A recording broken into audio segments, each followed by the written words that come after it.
जब अंतिम समय होगा तब भी आप अपनी भुरकुटी में बैठ करके बाबा को याद करना, और तब हम देखूंगा कि भाई कितना योग, कितना। एक बात कहूं, बाप के साथ संगठन में बच्चे रहे तो डबल ताकत। समझ में आ रहा है? हम बाप के साथ हैं और एक साथ है, हम सुनामी का भी मुकाबला कर सकते हैं।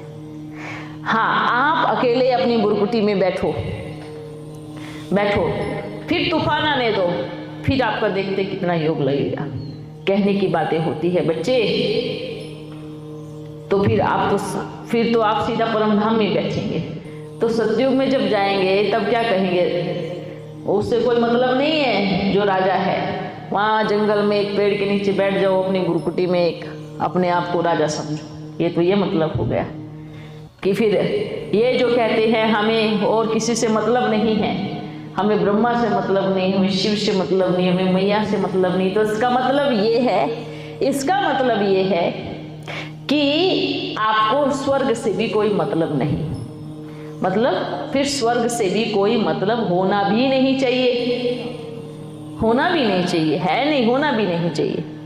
तो फिर आपको मतलब है एक बाबा से, शिव बाबा से।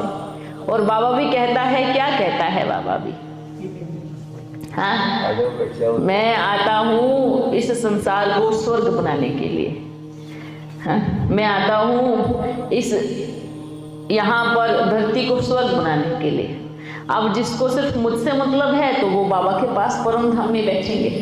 अब बाबा के पास बैठ करके ये नहीं सोचना कि हाँ दिन रात बाबा वहाँ आपको टाइम देंगे कि आओ मेरे लाडले बच्चों, क्योंकि आपको धरती से कोई मतलब नहीं, स्वर्ग से कोई मतलब नहीं।